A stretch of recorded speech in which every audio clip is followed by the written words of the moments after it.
left, right. Yo, thank you for joining. This is episode 62 of SipTalk with James, the Boswell, bartender extraordinaire, philosopher, professional accountant, professional soccer referee, and myself. I apologize for my condition during this episode as I shoveled for about 5 hours for the first time after moving to the suburbs. Definitely going to be getting a snowblower on that note, so save your comments. Tell me to buy a snowblower. And just listen and let me know what you think. Today we're talking about remote online learning. So that'll be an interesting one. This is Sip Talk. Grab a drink and enjoy. Of course, let's go.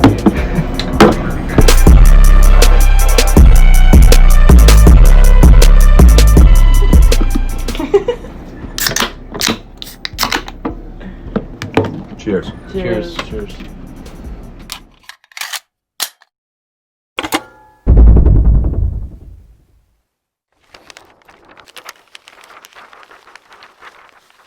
I will like to start off with welcoming you, James, and anyone who's watching this early to episode 62 of the Sip Talk podcast. Today we're going to be talking about snow days. I am wiped the fuck out. I wasn't up early, but I was out the door before 9 shoveling snow until about 1 o'clock this afternoon. And all I was looking forward to do today was to come in and have a nice glass of scotch.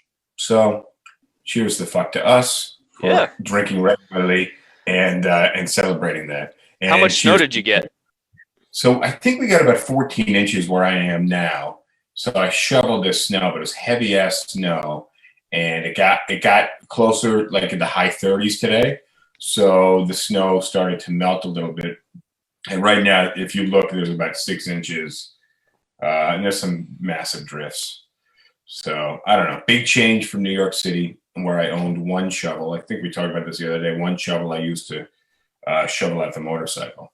So big change. Did you even go into the city today?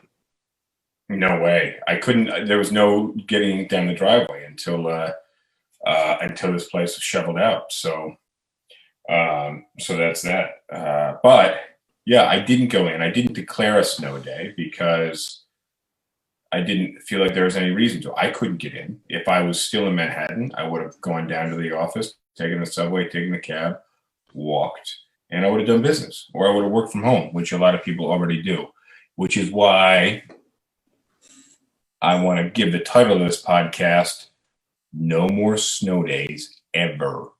And I think that is, we'll move on to the distance learning in a little bit, because I think that's kind of where we started with this. But the fact that, and I posted about this like a week ago on Twitter, that you can thank Zoom for No More Snow Days, and that was catalyzed by coronavirus. Yeah.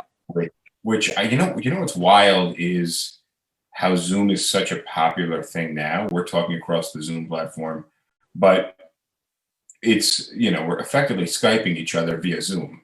Skype really dropped the ball with it, and same thing for Apple. Skype is a Microsoft product, and same thing with Apple FaceTime. Zoom, which was relatively unknown prior, really just swiped in here and fucking delivered. Well, Microsoft rolled Skype into its Teams platform. Mm-hmm. And I don't know if you've used Microsoft Teams. My office does, and we've come to like it a lot. And Microsoft Teams has a video chat function that I would assume works very similar to Zoom. Possibly. I wouldn't know. What about Net Meeting? Is that owned by Microsoft? I haven't even heard of it. Oh, okay. I get invited to meetings sometimes, and I wait for my phone to ring, and then I look at the calendar invite, and there's like some URL I have to click on.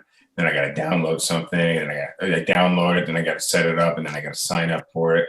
And by the time I do all this shit, it's like 15 minutes after the meeting was supposed to start, and I have like 3 emails from people saying, "Hey, are you showing up? Hey, it's getting late. Hey, we'll have to do it another time."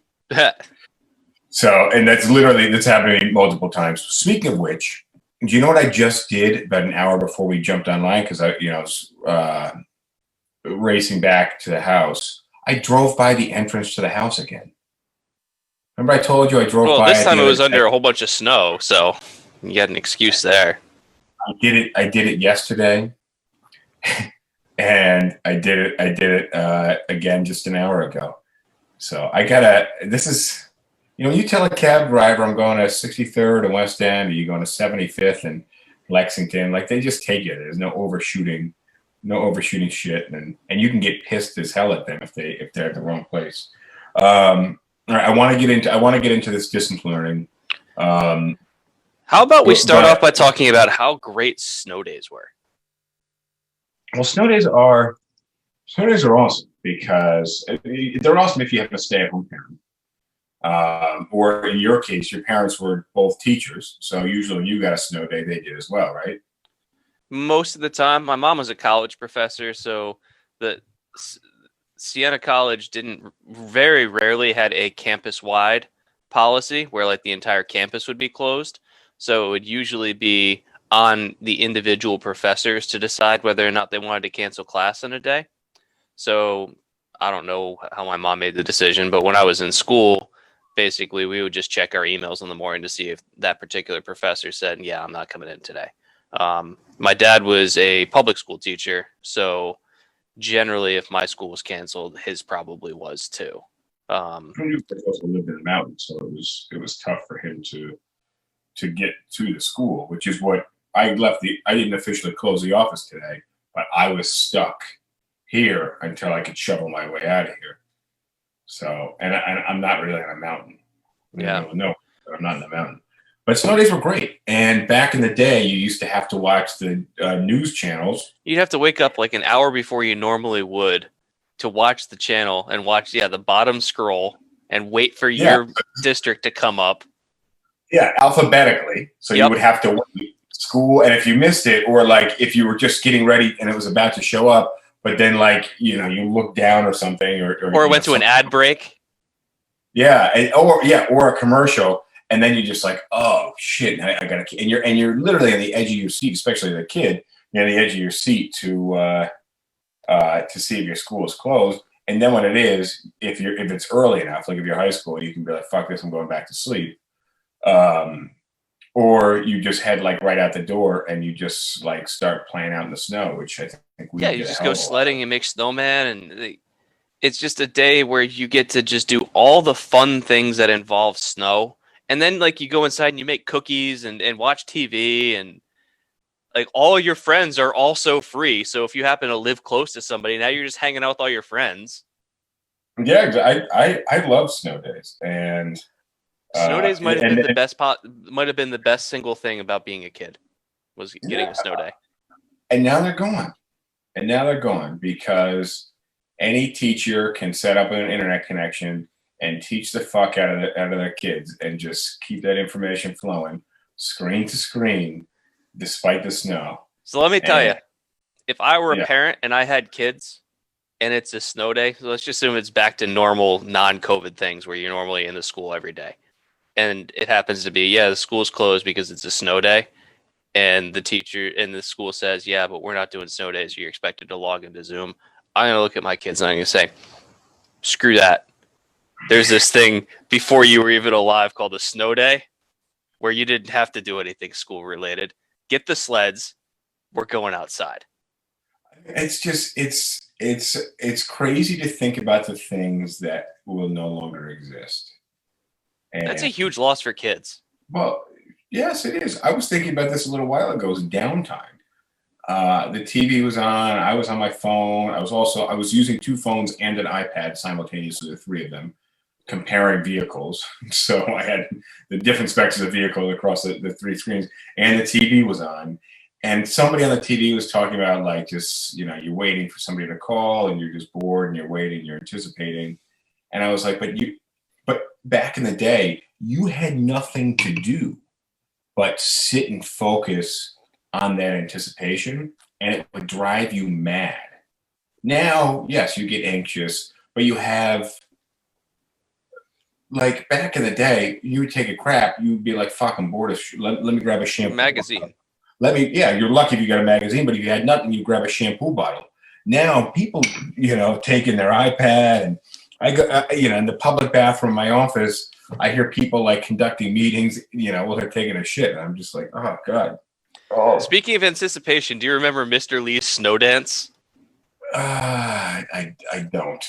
Whenever there was snow in the forecast, if it was like, let's say it was Tuesday and there's supposed to be snow Tuesday night or Wednesday or whatever, he would get the entire class to like face whatever direction the snow was coming, and like the Muslims that pray to Mecca, we would all get down on our hands and knees and go, snow, snow.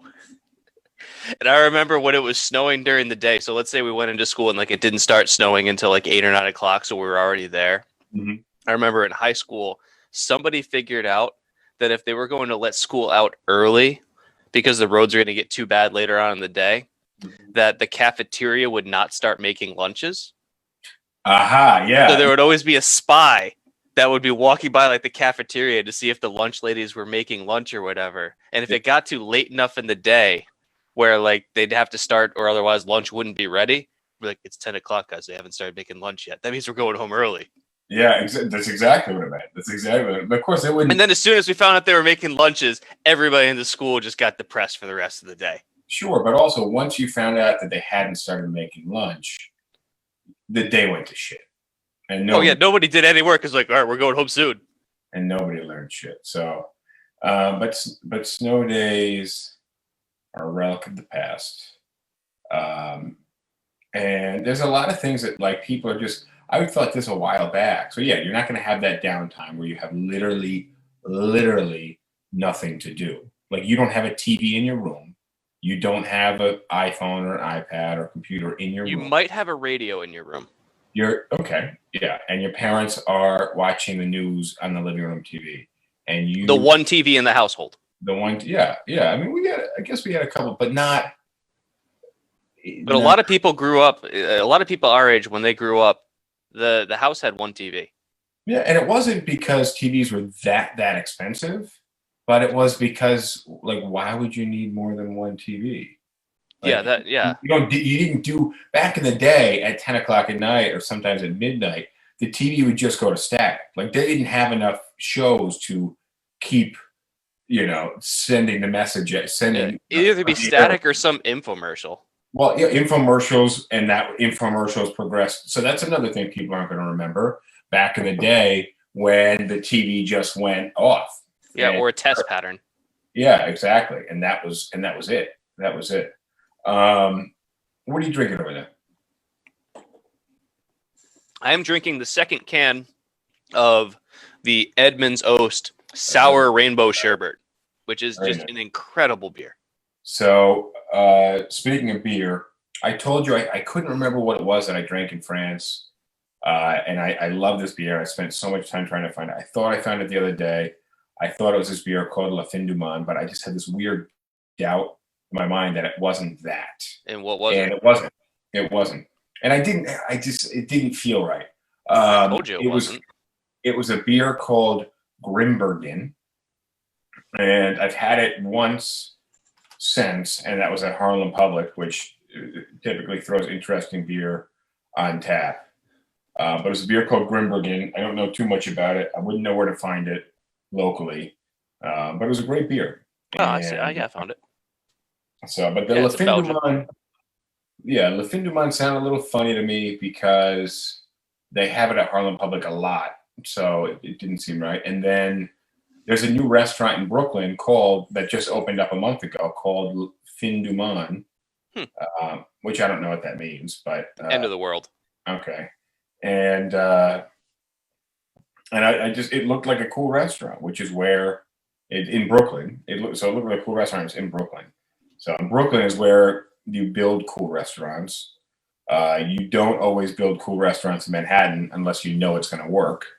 And nobody's building restaurants now in Manhattan because they don't know if it's going to work because the rent prices are. Well, nobody's building restaurants now, period. Well, no, this one just opened in Brooklyn.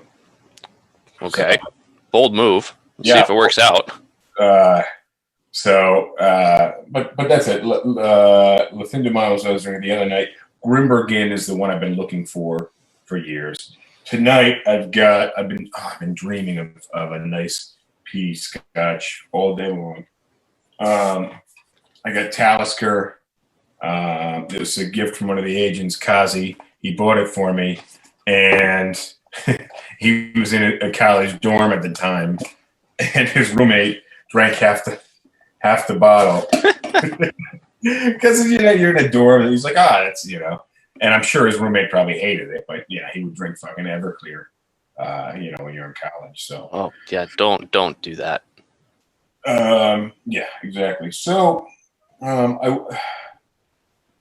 I enjoy the fact that we get to see each other and hang out and catch up via Zoom, and we get to discuss interesting topics, and that's cool.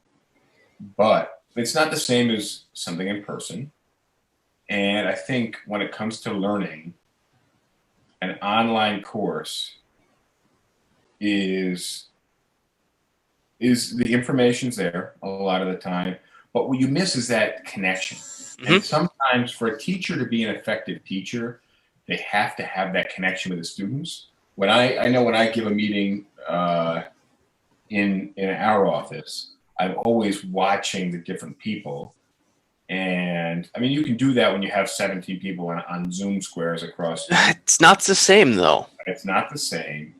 And I don't feel like it's as effective. I'm just going to go out and say that it's virtually impossible to be charismatic on a video call.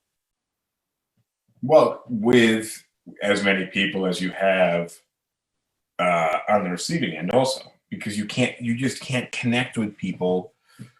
But even if you're doing, like, say, teaching a class and you got 20 or 30 people in there at any level, kids or college level, there's something to being able to read the crowd. And when you're in a room and you can look at everybody all at the same time and not just see their face, but see their body language and everything else, you can figure out what you need to tailor. If you're good, you know how to get people back engaged. But a lot of times, like for college classes or whatever, a lot of the times the students will have their cameras turned off. So you're just kind of giving a lecture into the void. Oh, it's going to be so just brain numbing. Oh. Last week I went out and had a beer with my finance professor from this past semester. Well, the spring semester, and halfway through, the school required that all classes go to online only because of Corona. Of course. And as soon as that happened, my interest in the class tanked because I just couldn't engage anymore. I liked the professor. I was engaged in the class. I was doing well, but I need to have somebody that I can kind of just pester with questions in person. And it didn't work for me online. I told him that. My experience with online courses is that you were doing the bulk of the work. So I didn't do homework in high school.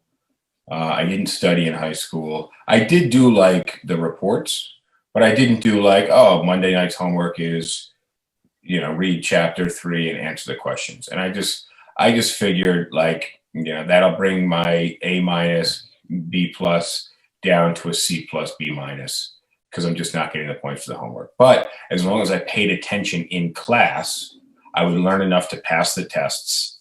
And that wasn't always the case. There were some teachers that just bullshitted the whole class and then said, go home and read chapter 1 and 2, and we'll have a test on it. And I found that happened less in high school than it did in college. The bullshitting. Yeah. Yeah. That's 100% accurate. Yeah. College professors are more, they're just more about business. But I did take not a lot, but a decent amount of online courses in college, and fuck that. Like you're doing all the reading. You have to read the whole fucking textbook, and you got to answer all those questions. And depending on the format of the online course and how involved the professor is, you have to be like hitting deadlines. And online courses are a lot more self-taught because I've taken a few, and the ones that I have been stuff that in like my recent accounting foray. The self-taught classes that I've taken have been basically outside the specific areas of accounting. They've been like economics classes or statistics, which don't directly relate. But like any of the accounting coursework, I need to be there in person because I like to ask a professor because there's a lot of gray areas in accounting. But Sure. Yeah. And also concepts that, may not be super clear right off the rip. And it sucks having to reread the same paragraph in the chapter 4 times. well, and also in accounting, a Yeah. lot of the concepts are actually pretty easy, but they don't read well.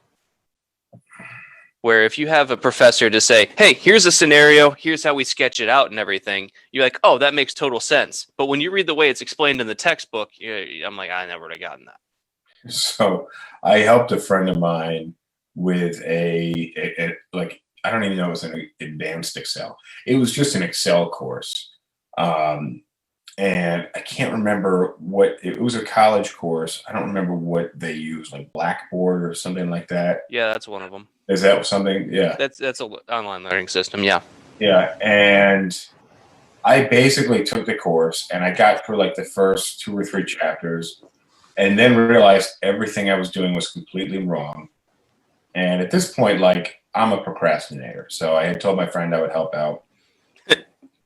And I realized, like, fuck, like, I'm going to let her down. This is a big deal.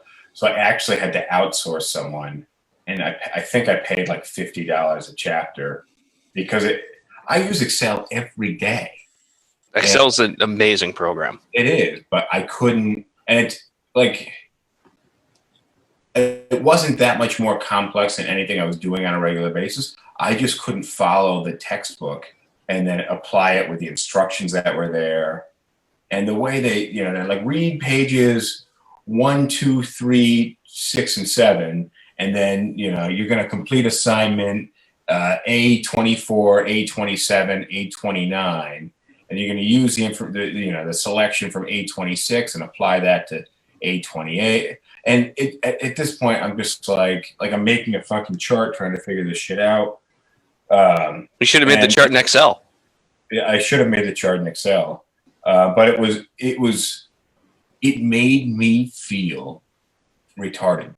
And I was doing it because I was like, oh, like I could help with that. Like I'd love to learn about Excel and I'd love to learn how I'm not utilizing it. And then lo and behold, I did it because I wanted to learn. I didn't do it to benefit myself and get credits. Yeah. I was so frustrated.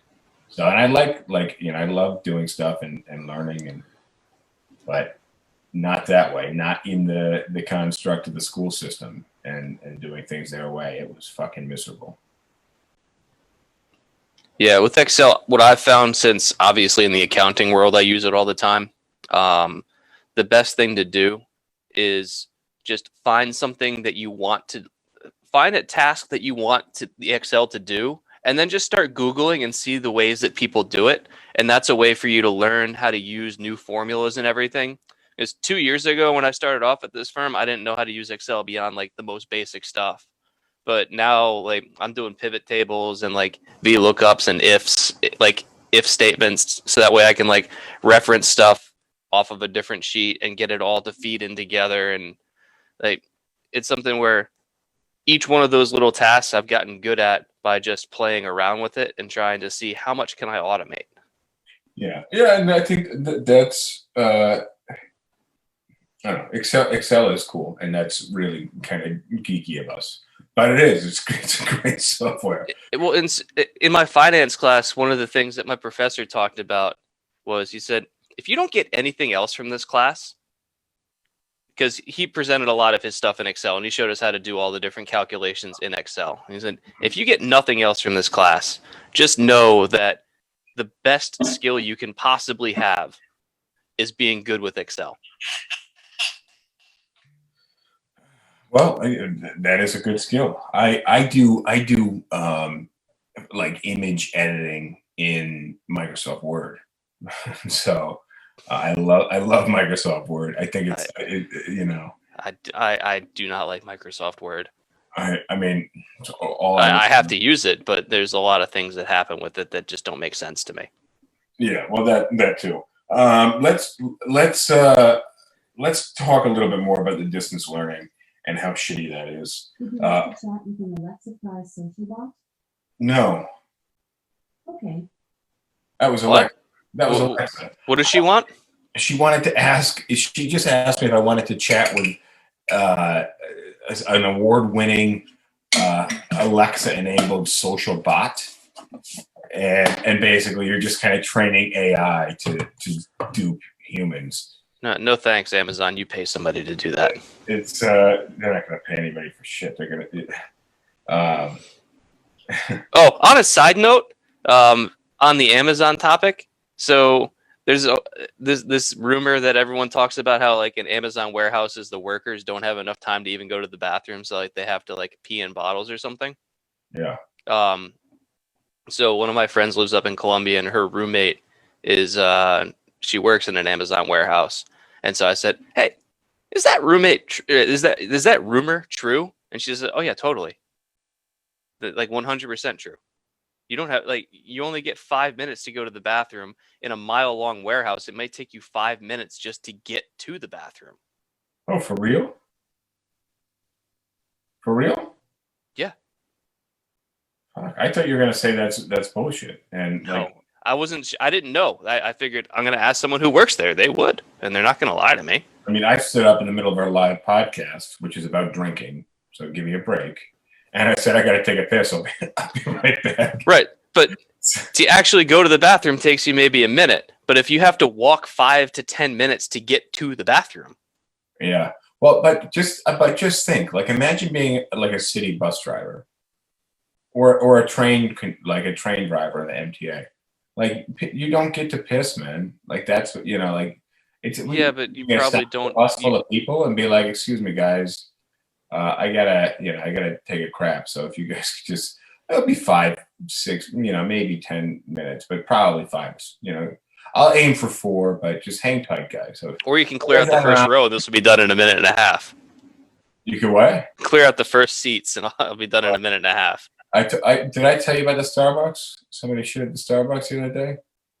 No. No, I didn't tell you this. So New York City is getting bad. There's a Starbucks on either end of the block my office is on. So the office is kind of in the middle of the block. So Starbucks on each end of the block. And it's a Saturday. I walked in the front door of the Starbucks, and there's a homeless guy asking for money. I usually go out the side door, one, because it's closer to the entrance to my office, and 2, because I don't want, I feel bad not giving this guy money to buy drugs. And I went to walk out the back door after getting a coffee, and it was roped off. So I was like, whatever. I didn't ask anybody. I walked out the front door, around the corner. I looked in the doorway, and there's a pile of human shit just chilling out in the doorway. How high? What's that? How big? Big. But that's because the homeless people, like, they don't have anywhere else to go. And it's like a little alcove. They actually took out, across the street from this place, they took out the telephone booths. And there was 2 city phone booths. And that's what the homeless people were formerly using to go to the bathroom. And it was right in front of an Irish restaurant and a little bodega. And it reeked so bad. I talked to the owner of the bodega last week, and I'm like, hey, I took those things out. And he's like, thank God. I feel bad, but like, that's what the city's getting to. And now that we don't have snow days, and the homeless people are just going wild. Hey, at least the snow's covering up the poop. Oh God, that's the nice thing in New York City about when it snows, is that while it's snowing and for a short period after the snow, it looks clean. And then usually 2, For about 3 hours. 12 hours. Well, no, not even, because there's so much traffic on the streets that the snow just instantly turns brown and gray, and there's slush and there's puddles everywhere, and there's so many people with dogs. The dog shit. Okay, so the minute the snow stops. Then it starts to accumulate. So you got a couple hours before like it gets gross. But that's the thing about the city. It can get gross, man. It doesn't smell as bad in the wintertime though. The summertime, the smells get get pretty damn bad. I don't know. So you're doing a really good job as a real estate agent promoting why people should want to move to New York City. It's a life, it's a lifestyle, and if you got work there and you don't want to commute an hour each way like I do right now, move into New York City. It makes sense. It makes sense for a lot of people. But yeah, I mean, I don't know. I'm as honest as it gets. I just talked to. I told you I was looking at some cars. I talked to a car salesman, and he was like super honest and straight up. He's like, "Yeah, it was an Audi dealer," and he's like, "I drive a Chevy truck, and I think the Audis are great cars, but like that's not what I'm driving." So, I don't know. That's his wife has an Audi, so he's got that going for him. But on a personal level, that's not what he chose. So on the online learning thing, do you think that they might actually rethink the whole snow day thing and kind of say, you know what, screw it, or do you think that the online learning is here to stay? Well, that's a really good. Because a lot of people aren't happy with it. Pretty much everybody, really. Yeah, exactly. But like that's change, man. And a lot of shit happens slowly and we just deal with it. And then it's different when you look back. And some things just happen like that, just like coronavirus. And I just don't see why you would be like, okay, it's snowing. We have no reason to stop online classes. We should just stop. I do have a good comment though. I teach special ed. And they said it can't stay. I don't know what it can't stay means, but I think. In the special education world, online teaching can't stay because so much of what you're doing with special needs kids is going to be not so much the learning in terms of book learning or whatever, because some of them aren't even capable of that. It's teaching them life skills that is just impossible to do online in terms of just physical coordination and socialization and all of those kinds of things. A lot physical, and then attention maintenance. Like you can't make, if somebody's, if we're screen to screen and you just lose, interest in what I'm saying, and you just go wander off the room and I just keep talking, like you are 110% disconnected from me. Yeah. And more worried about your sock drawer or something. So in the special education world, it's a completely different learning objective than for a kid that's in mainstream classes. A lot of it is going to be more physical coordination and teaching them basic social constructs about how to just interact socially with other people. Yeah. I definitely get the special ed aspect of the online learning, and I get that. But I can't build a really good reason that the special needs, that's a solid one, but that's a small fraction of people. So like, what's a good case to keep snow days for everybody else? Because sometimes irrational behaviors that result in joy are more valuable than pure logical reasoning. Sure, just like giving people vacation time. Mm-hmm. But they already have that. So, well, it depends on where you are, because like in New York, I remember the school would have a budget for the number of snow days that they would expect in a year. And so let's say it was 5 snow days. And I remember like in some years where we got a lot of snow or whatever, we ended up at like 7 or 8 snow days or whatever. Like, well, we're going to have to find some time, like cancel one of the other vacation days that we had to make up this day that we got back in January. I never understood that. It should really be what the kids are learning. There's not a monetary. No, it's either a state or a federal law in terms of the number of classroom days that kids have to have. But just think, we're here we're not actually. I was going to say New York, New Jersey. I was going to say just New York, actually, but I'm not New York, and nor are you. So you're in South Carolina, and I am in New Jersey. Are there any snow days in South Carolina? So 2 years ago, we actually got snow that stuck around for more than just a day. We had snow on the ground for a good 3 days or so. And I think, at least where I was, we got about 5 or 6 inches, which in Charleston is all sorts of record breaking. And we don't have, like, in the entire city of Charleston, there might be a single plow. So, and here's something that I realized, because, like, I took my car out and I was driving and I was like, this is fun. And there were other people that are out driving it either because they wanted to, but most likely because they had to. And one thing that I didn't really think about until I saw the effects of it a day or two later is the reason why you plow roads is twofold. One is so that way, like, the snow doesn't pile up too much that you can actually drive on the road. But the other is that if you've got cars constantly driving over snow, it'll pack down into ice. Yeah.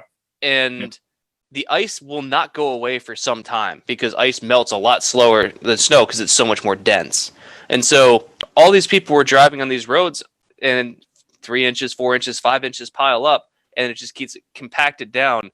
There were roads that didn't clear off of having ice for 4 or 5 days. And the ice was 1.5 inches, 2 inches thick because it was just all the snow compacted down. And that's in South Carolina.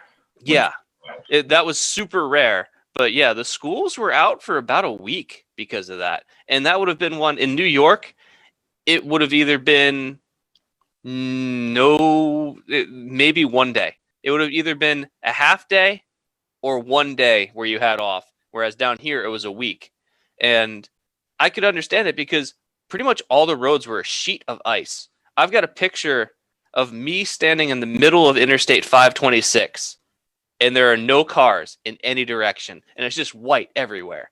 But nobody was driving. Nobody went anywhere. And well, it's nice. That's a nice thing about snow is it does allow us to just put things on pause. But the rest of the country doesn't have that. They don't have snow days. Well, you know what? I think 2020 has had enough of people staying at home and doing nothing. So. Okay, fair enough. But I would like to. I'll tell you though, what we have that New York didn't. We get hurricane days. Oh, you lucky motherfucker! Must be nice. Must be nice with your hurricane days. I look forward to them every single year. Whenever something spins up in the Atlantic, there is no bigger cheerleader for it to zero in on Charleston than me. I get irrationally excited about it to the point where the people in the office either think I'm crazy or actually get angry with me because they're like, we really don't want a hurricane. Why are you so happy about this? Well, yeah, it is in that city, especially downtown Charleston.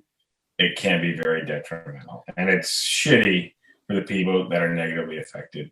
But from your perspective, you're not, especially where you live, you're not being impacted so much by I'm in a second floor apartment. The biggest risk is that, like, my car's parked on the ground, obviously, is that my car would flood. So usually what I'll do is the day before the hurricane's supposed to hit, I'll drive my car to a downtown parking deck and park it like 2 or 3 floors up.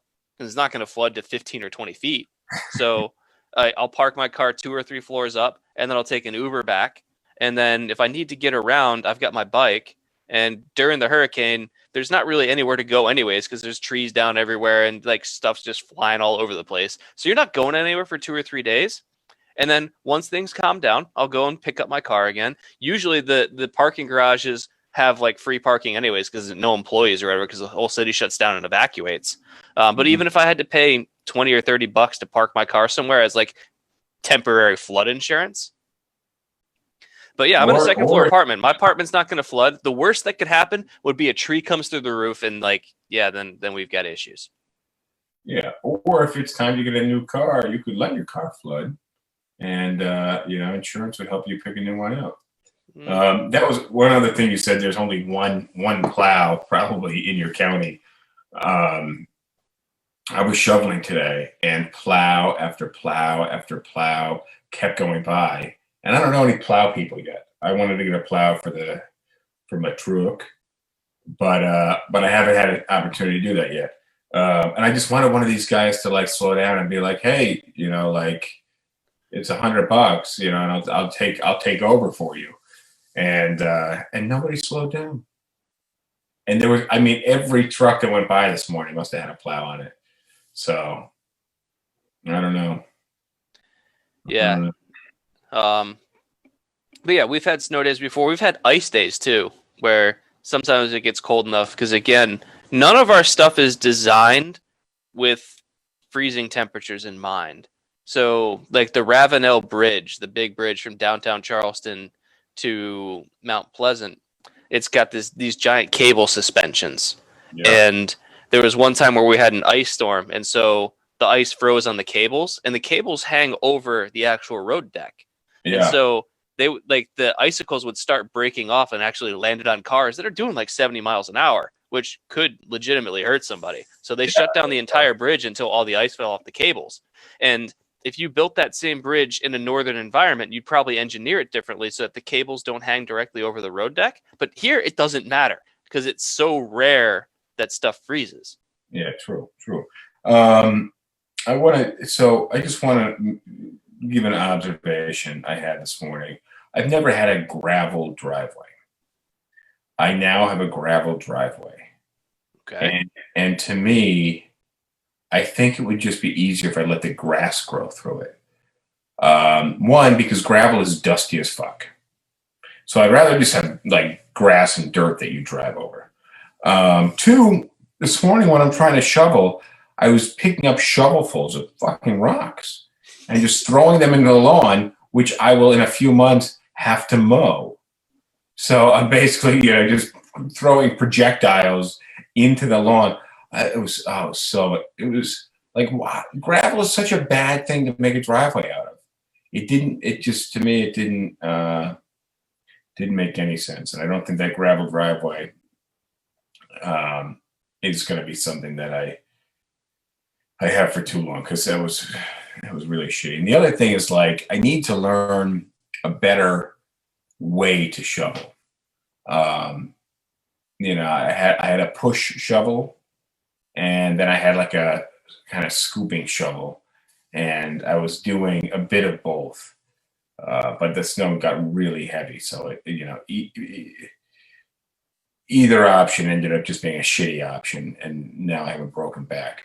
But there's got to be like an optimal way to shovel snow that I don't know what it is yet. And on top of that, on gravel, because I couldn't push the push shovel across.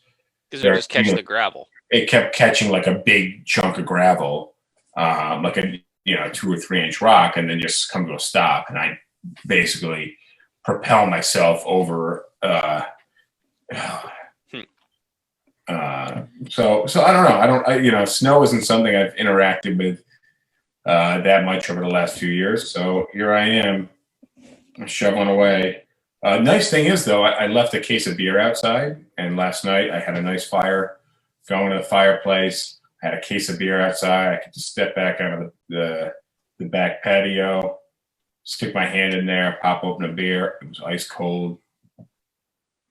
So that was nice. That was definitely a nice thing. So I did notice, and this is a rough judgment call for me to make this morning. Guy across the street got out there roughly same time as me, maybe a little later, 9:30-ish probably he was out there. I started up a snowblower and just blowing snow away. He was done in an hour and a half tops. But I'm shoveling. And then the woman who's the next house down from me, older woman, she came out and started shoveling a little bit. And the whole time I kept thinking, I should help her. But then I kept thinking, I was the only person who shoveled the whole driveway. Everybody else out here is a snowblower. So I was just like, the person with the snowblower be helping her? Yeah, well, that's what I was thinking. Like, I wanted to help. I felt bad I didn't help. But I don't think my back could, I literally, after that, I came in, I took a hot ass shower and just put the hot water on my back because my back is already fucked. And then I just laid on the floor for like an hour. My back was just fucking wrecked. So when a winter storm hits an area and people die from the winter storm, you know what the number one cause of death in winter storms is? Heart attack or shoveling? Yep. Is that really it? Yeah. It was a workout and a half. My watch recorded me having a workout, and I was like, I stopped it, and then I realized it went on automatically. So, I also sent the same guy that brought me the scotch. Apparently, my watch was sending drawing messages to him, so somebody must have been rubbing on the watch, conducting electricity, and it sent him all these very artistic drawings. So, but yeah, my heart rate was through the fucking roof, and I was covered in sweat, and I was super dehydrated because I had a shirt on, and then I had 2 hoodies on, and just jeans and some running shoes, which was probably I couldn't be more. You didn't draw it up right. I don't have any jackets that are great, shoveling. I got a parka. But you don't have mobility in a parka. Do you have snow pants? No, I don't have snow pants. And then I have some knee length overcoats, but it's basically like a giant thick suit jacket. They're not designed for being outside. You need a ski jacket. I needed a Carhartt, something that looked cool, rob my truck. Shooting the deers. What's a country word for deer? Deer? No, there's got to be bucks. The buck. Yeah, shooting the bucks in my truck. Oh boy! All right, I'm gonna hit some comments. See what else we got on some comments. Let me know what you guys think about snowstorms, long distance learning, long distance snowstorms. Yeah, long distance snowstorms. James is enjoying this snowstorm here, long distance. My daughter's in a high school in an honors class. It's not the same as being in school. I think we all know it's not the same as being in school. It's just, I think it's very distant from being in school, and the school systems and the politicians are trying to tell us it's basically the same thing. Virtual, you're limited by the technology. No virtual, best day ever. So somebody had an actual snow day and they didn't do virtual learning. So one of the districts gave them a half day. That's kind of cool. I think that's so a lot of comments about me needing a snowblower, which, I almost got a snowblower, but transporting a snowblower. You've got a truck? Put it in the back. Yeah. Did I tell you about the prick in the truck the other night or no? This guy was buying a snowblower, and it was a nice snowblower. I was on the phone, and I was saying on the phone, this prick just dropped $2,500 on a snowblower. Lucky motherfucker. I'm here buying the salt. And then I walked out to the car, and I noticed that he left the store with the snowblower and wheeled his car back in. He's like, "Can someone help me load it in the car?" So I'm on the phone, and I'm like, "This pussy motherfucker just dropped $2,500, to buy a snowblower, and he can't even get it in the car on his own." Yo, those things weigh several hundred pounds. And I turned around, and he was loading the car behind me. So you just had to run your mouth, didn't you? Yeah. Well, I wouldn't have gone back in and asked for help. I would have just fucking struggled and tried to flip that thing on its side and then just end up dragging it behind your truck the 2 miles back home. You have seen the things. I transported a 7-foot sofa on top of the Jeep, on top of the roll cage for the Jeep. Yeah. Widthwise. Right, yeah. But first of all, that couch weighed way less than a snowblower. Fair enough, but how the hell are you getting a sofa on top of your Jeep? A lot of shit had been transported on the top of that roll cage of that Jeep. But you get to a certain part where you like got to make things happen or suck up your pride. And I wasn't about to, ask to have somebody deliver that stuff. And I'm not about to walk back into a store and ask somebody to, because that's the kind of guy I am. Snubbling show makes snow days miserable.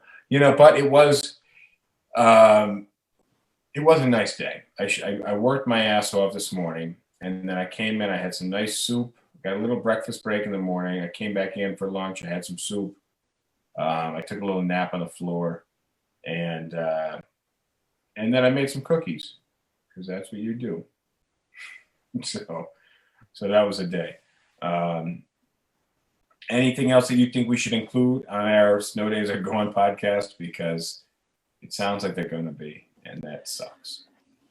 I'm saying to anybody out there for whom this is relevant, regardless of what your school's policy is or your district's policy is, just rebel.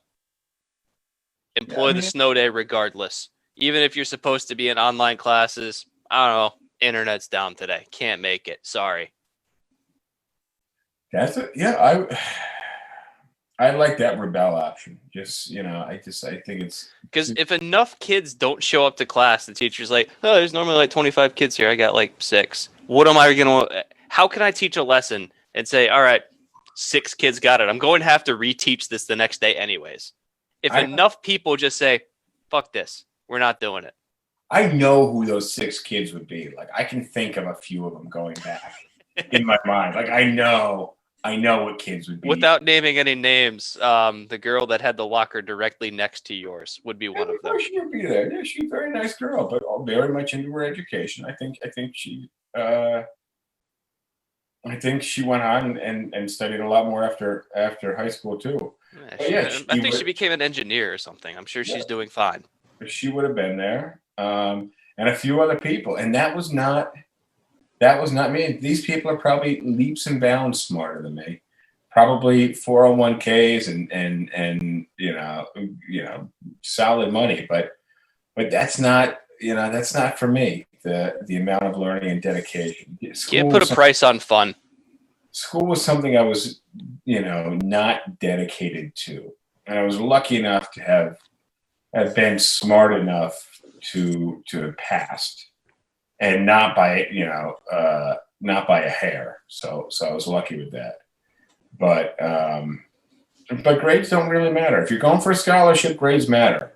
But if you can tell me what type of grades your dentist got, or what type of grades your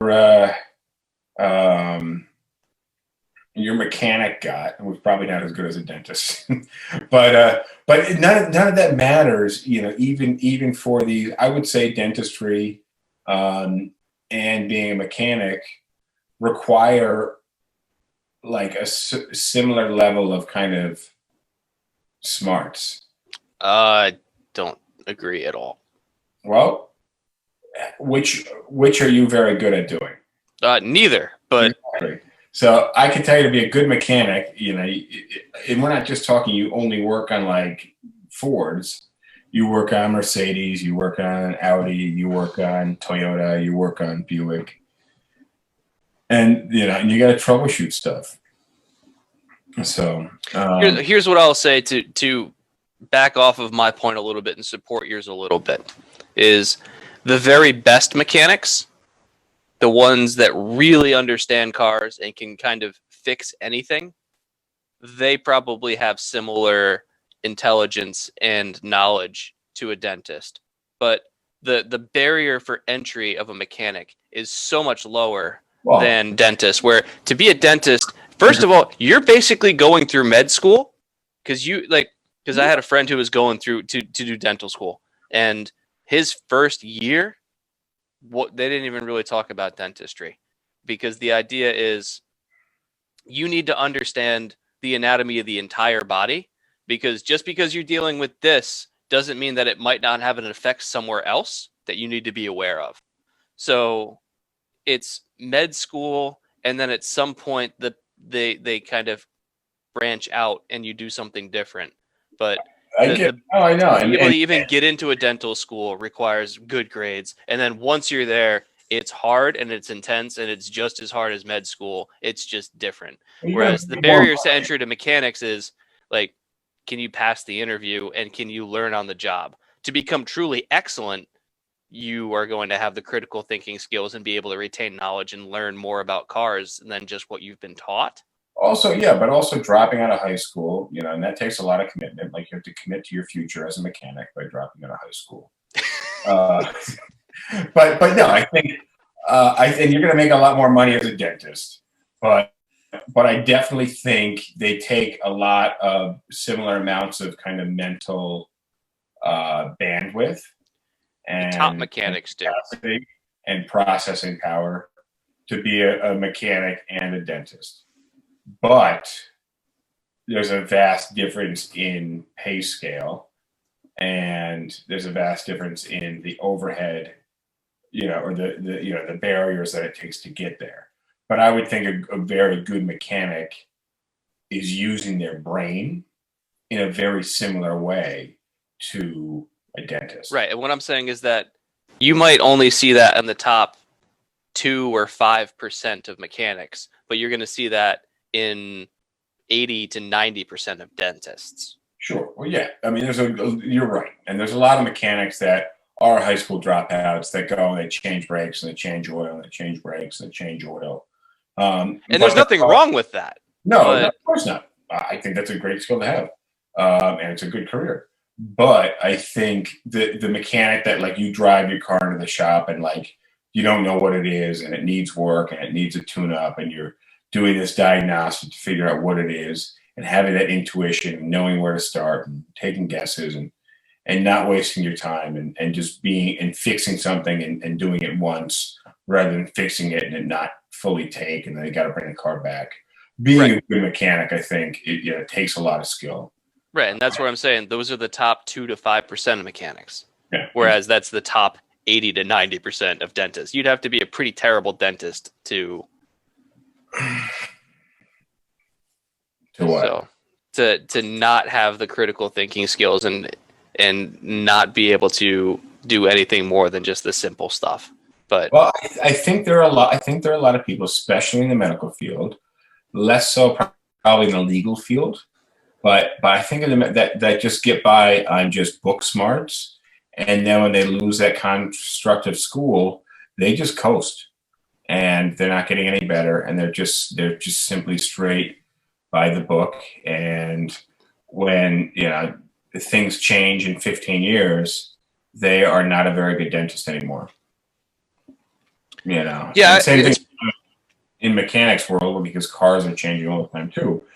But what I'm saying is it takes a certain mental capacity and ability to adapt and learn as you go as well.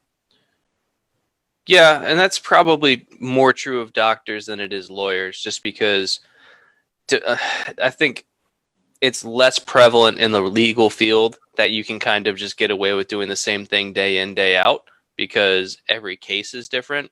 Whereas with at least certain types of medicine, like every case that if you're in the specialized field or whatever, you might be able to get away with every single case that comes into your office or whatever is the same. Yeah. By the time they make it to your door, they've been diagnosed by somebody else and they say, this is exactly what this person has. We know what you need to do. You're the guy who does it, but you don't really need to analyze too much. It's just do the procedure you're good at. Yeah, exactly. All right. On that note, there are no more snow days and fuck the birds. So, is that going to be your new closing? It may be. Fuck the birds. Fuck the birds. I shoveled enough stones this morning.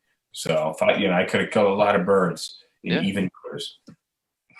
So, but on that note, I appreciate you guys joining us. Follow us on YouTube. Follow us on Apple Podcasts, Spotify Podcasts, Anchor, anywhere else you can get your audio podcast. Check us out.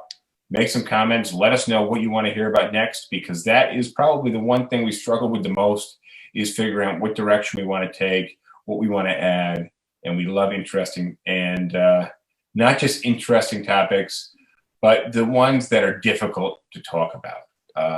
And the ones that people are engaged in. Yeah, well, yeah, obviously the engagement is a big thing, which is why we're asking for those of you who are listening to us now. We want to know what you want to hear about, so that we do up the engagement. Because James and I could just do this, without you guys, and we'd be bored as hell. Sometimes it feels like that's how it works. Once you come up, we'll set up a good video setup so you can see the comments as well. Yeah, we need to talk about that. We'll do that off the air. All right, cool. I'll catch you later. All right, see ya. Later. Yo, so weigh in the comments. Let me know what you think. Remote learning, is it something that's around to stay, or does it suck? Obviously, you know our opinions, but I would love to know yours, and I'd love to know what your position is. Are you currently remotely learning? Do you have kids that are remotely learning? Are you a remote teacher? All right, guys. See ya. I like PBR. I just got priced out of it.